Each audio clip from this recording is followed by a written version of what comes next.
Hey Euphorians, hari ini udah produktif belum? Kalau udah, yuk Euphoria temani waktu santai kalian. Kali ini Euphoria mau ajak Euphorian bernostalgia dengan ceritain film bergenre komedi keluarga dengan unsur fantasi nih. Yaps, judulnya Nanny McPhee. Bercerita mengenai keluarga yang memiliki 7 anak super bandel berusaha untuk mengusir para pengasuh di rumahnya. Hingga tibalah seorang pengasuh wanita aneh dan misterius bernama Nanny McPhee yang mempunyai aturan sendiri dalam bekerja. Oh iya, Nanny McPhee juga punya kekuatan sihir loh. Euphorians penasaran nggak cara anak-anak mengusir Nanny McPhee? Kira-kira mereka berhasil gak ya? Atau malah Nanny McPhee yang berhasil mengubah anak-anak nakal ini? Daripada menguji kesabaran Euphorians, yuk kita mulai aja. Halo? Tes 1, 2, 3. Can you hear me, Euphorians? This is Euphoria, sumber kebahagiaan kalian. Film dimulai dengan seorang pengasuh yang sedang lari terbirit-birit. Dia ingin memberitahu Mr. Brown bahwa anaknya telah memakan bayi. Karena panik, Mr. Brown pun segera menghampiri anak-anaknya. Dan memang, anak-anak terlihat sedang memakan daging. Untungnya, itu hanya daging ayam. Namun benar saja, Eggy berada di dalam kuali itu. Tetapi pengasuh tersebut pun langsung mengundurkan diri. Nah, itulah misi yang ingin dicapai oleh Simon, Eric, Lily, Tora, Sebastian, Chrissy, dan tak lupa bayi mungil kita, Eggy. Ayahnya memberitahu bahwa dia akan pergi ke agen pengasuh untuk mencari pengasuh bagi mereka lagi. Ketika Mr. Brown pergi ke agensi pengasuh, tetapi mereka beralasan sudah tutup. Mereka menolak untuk menawarkan pengasuh lagi karena anak-anak Mr. Brown yang sangat nakal. Tiba-tiba, dari balik pintu surat terdengar bisikan bahwa yang Mr. Brown butuhkan adalah Nanny McPhee. Mr. Brown kembali ke rumah dan memberitahu bahwa tidak ada pengasuh lagi dan menghukum mereka untuk segera pergi tidur tanpa makan malam terlebih dahulu. Di kamar, terjadi kericuhan dikarenakan Eric merusak boneka teddy bear milik Chrissy. Kemudian Evangeline datang ke kamar mereka dan menyuruh mereka untuk diam. Evangeline memangku Chrissy dan bertanya mengenai kata di dalam buku tentang ibu tiri yang mengerikan ini. For your information, jadi Evangeline ini lagi belajar baca sama Lily. Kemudian, Simon beropini bahwa semua ayah berubah menjadi jahat setelah istrinya tiada dan tidak peduli lagi pada anak-anaknya.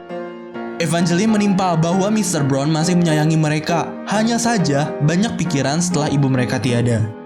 Kemudian Eric bertanya, lagi pula siapa yang menyukai anak orang lain? Dengan tulus Evangeline menjawab, I like you. tetapi Eric malah berbicara bahwa pelayan dibayar untuk menyukai mereka. Mendengar hal itu, Evangeline merasa sakit hati dan langsung pergi keluar. Kemudian, Evangeline membersihkan ruang kerja Mr. Brown dan bertanya, apakah ia bisa membuatkan roti panggang untuk anak-anak? Tetapi Mr. Brown melarangnya dan Evangeline pun pergi. Setelah itu Mr. Brown membaca koran dan di dalam koran itu ada informasi mengenai Nanny McPhee. Sayangnya, informasi itu terpotong karena ulah anaknya. Sementara di dapur, Koki diganggu perhatiannya oleh tikus mainan anak-anak. Mr. Brown bercerita ke kursi kosong, di mana dahulunya kursi tersebut merupakan kursi milik almarhum istrinya. Dia memberitahu bahwa agensi telah menutup pintu bagi pekerjaannya, dan yang dapat membantunya hanya Bibi Adelaide. Bibi Adelaide pun akan berhenti memberi tunjangan juga, kecuali Mr. Brown memberi ibu baru bagi anak-anaknya dalam waktu sebulan ini. Mr. Brown bimbang, karena tanpa tunjangan Bibi Adelaide, maka bank akan mengambil rumahnya dan Mr. Brown akan dipenjara serta anak-anaknya akan menjadi gelandangan. Di sisi lain, Koki berhasil menghancurkan tikus mainan itu. Tapi karena ia meleng, akhirnya Eric berhasil memukul kepalanya hingga pingsan. Semakin lama, situasi di dapur semakin tak terkendali. Koki diikat di atas meja dan anak-anak membuat keributan. Dari luar terdengar suara yang mengatakan bahwa orang yang kau butuhkan adalah Nanny McPhee. Juga terlihat Evangeline yang mengintip kelakuan mereka dan memberitahunya pada Mr. Brown. Tapi Mr. Brown malah menuduh kalau Evangeline membawakan roti pada anak-anak. Ketika Mr. Brown dan Evangeline ingin menghampiri anak-anak, tiba-tiba sambaran petir berbunyi dan pintu rumah mereka ada yang mengetuk disertai bayangan seorang wanita dari balik pintu. Evangeline menghampiri anak-anak dan sebaliknya Mr. Brown menghampiri bayangan tersebut. Yang ternyata di depan rumah ada seorang wanita berbaju serba hitam dengan tampang yang luar biasa dan memperkenalkan diri bahwa dia adalah I am Nanny McPhee. Kemudian Nanny McPhee masuk dan menebak permasalahan dari anak-anak Mr. Brown. Dilanjutkan dengan Nanny McPhee yang turun ke dapur dan memperkenalkan dirinya pada anak-anak. Di dapur, anak-anak semakin ricuh. Nanny McPhee memperkenalkan diri, tetapi anak-anak berpura-pura bahwa tidak ada orang di sana. Nanny McPhee kembali mengulang dan menyuruh anak-anak untuk meletakkan alat dapur dan naik ke tempat tidur. Anak-anak masih tak menghiraukannya, dan Simon malah mengajak yang lain untuk bermain di dapur sepanjang malam. Kemudian Nanny McPhee mengeluarkan tongkat sihirnya dan menghentakkannya ke tanah. Seketika, anak-anak langsung melakukan apa yang mereka perbuat dengan cepat. Di mana Simon mengaduk makanan dengan kaos kaki, Eric membuat bom di bawah meja, Lily melempar makanan, Chrissy membawa makanan untuk dilempar, Sebastian membunyikan peralatan dapur, dan Tora mengotori jemuran. Mereka tidak dapat menghentikannya, dan ternyata Eggy menjadi salah satu bahan yang akan dilempar oleh Chrissy ke panci.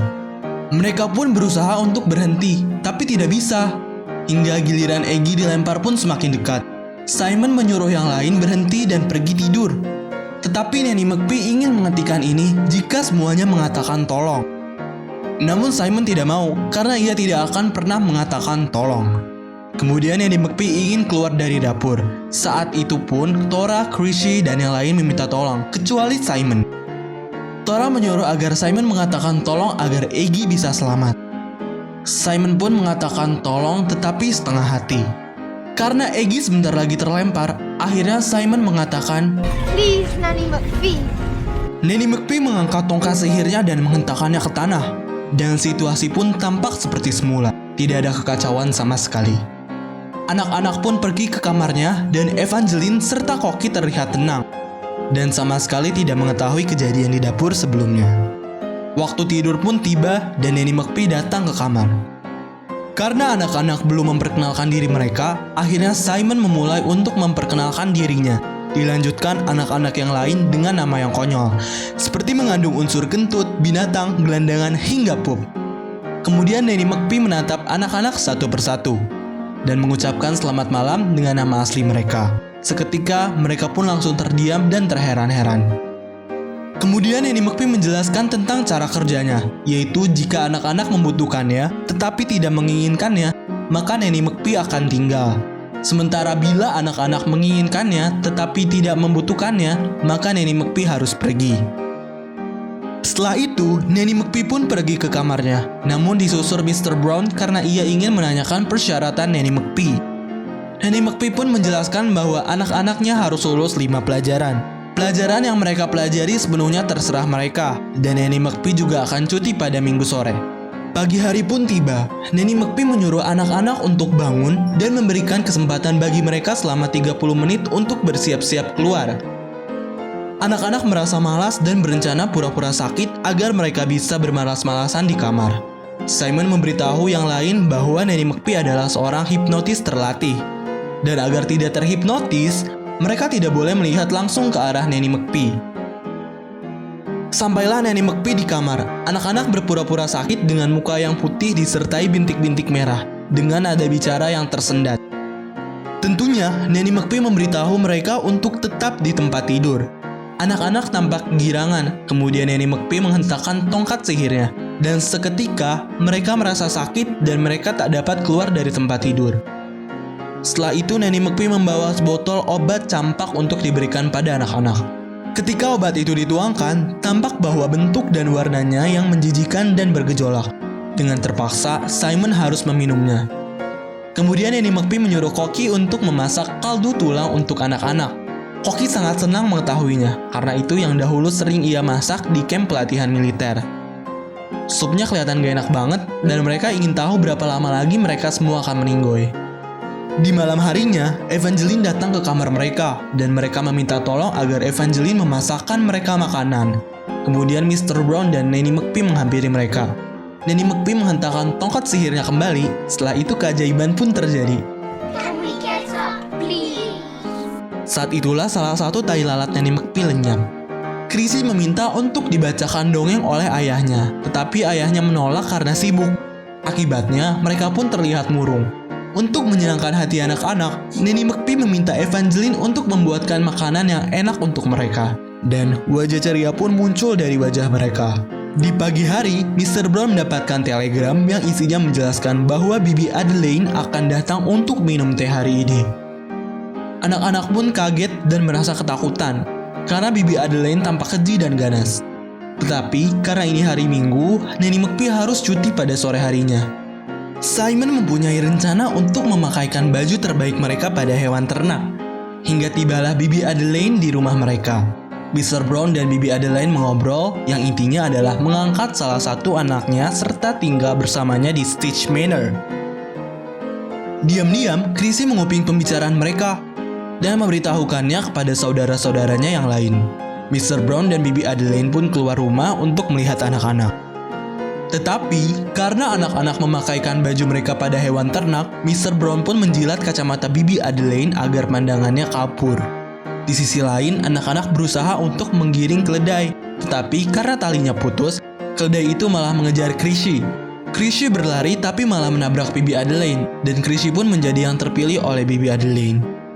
Eric yang melihat hal itu pun berteriak untuk meminta bantuan Nanny McPhee. Tiba-tiba, keledai itu melewati mereka. Melihat bahwa topinya ada di keledai itu, Bibi Adelaide pun marah. Untungnya, Nanny McPhee datang dan segera menghentakkan tongkat sihirnya. Seketika, keledai itu langsung menarik perhatian Bibi Adelaide. Kemudian, Nanny McPhee mengingatkan anak-anak bahwa seseorang harus pergi bersama Bibi Adelaide. Anak-anak berpikir dan berunding untuk siapa yang akan pergi. Sampailah ketika Bibi Adelaide harus pergi dengan anak perempuan yang ikut bersamanya. Mr. Brown mengira bahwa itu Chrissy dan langsung mengejar kereta itu. Mr. Brown sedih dan putus asa. Tiba-tiba datanglah Chrissy disusul anak-anaknya yang lain dari kejauhan. Dan ternyata yang ikut bersama Bibi Adelaide adalah Evangeline. Waktu tidur tiba, anak-anak berterima kasih pada Nanny McPhee dan seketika tai lalat Nanny McPhee pun menghilang. Keesokan harinya, anak-anak dan Nanny McPhee pergi berlibur di pantai. Di sana mereka dapat bermain sepuasnya. Kemudian Nanny McPhee memberitahu mereka bahwa esok hari Mrs. Quickly akan datang untuk minum teh. Sebastian bertanya, apakah Nanny McPhee dapat menghentikannya? Sayangnya, Nanny McPhee tidak bisa menghentikan Mr. Brown untuk menikahi ibu tiri yang mengerikan. Kemudian Simon mengunjungi tempat kerja ayahnya dan mengobrol perihal Mrs. Quickly. Tapi Mr. Brown malah memarahi Simon. Simon pun pergi karena ayahnya tidak pernah mendengarkan anak-anak. Simon berlari pulang dan segera pergi ke tempat Nanny McPhee.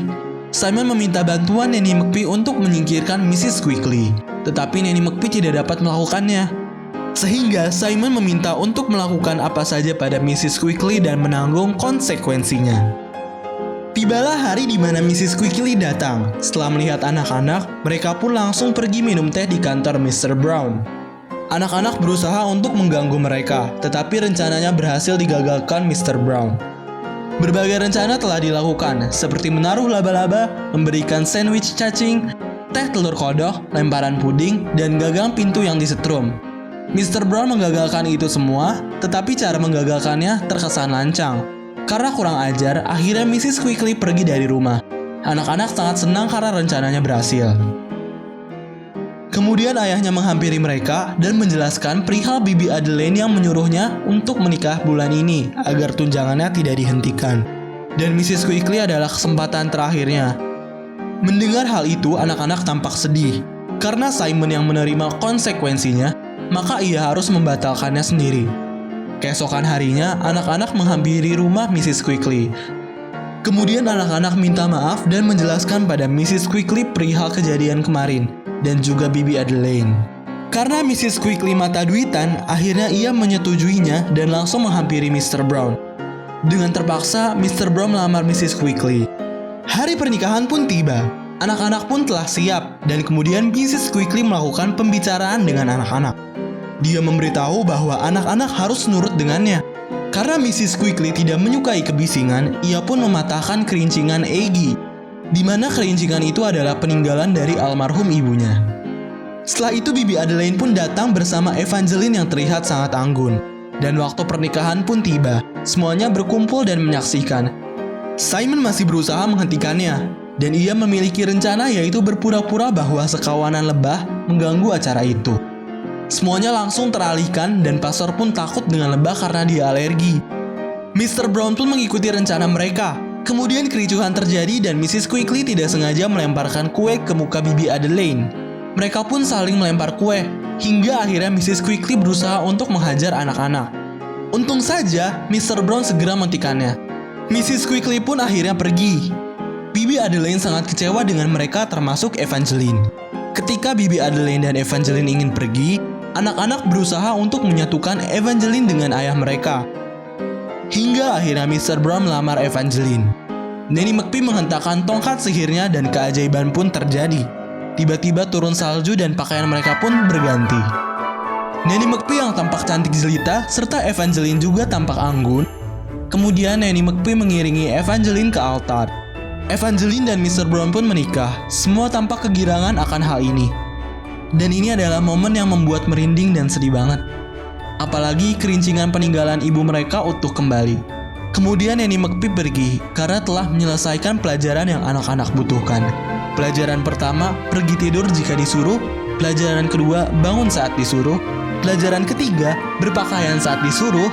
Pelajaran keempat, untuk mendengarkan. Serta pelajaran terakhir, yaitu lakukan apa yang harus dilakukan. Dan film pun tamat. Wah, gimana film Nanny McPhee kali ini? Seru gak? Apakah menguras air mata kalian? Apalagi banyak pesan moral yang terkandung dalam film ini. Salah satunya adalah berani bertanggung jawab dan menerima konsekuensinya. Serta kebijaksanaan dapat menuntun kita untuk menerima kenyataan pahit. Karena banyak hikmah juga yang dapat diambil. Euphoria mau pamit undur diri dulu nih. Makasih udah nonton. Eat well, sleep well, cause all is well. Oke, bye.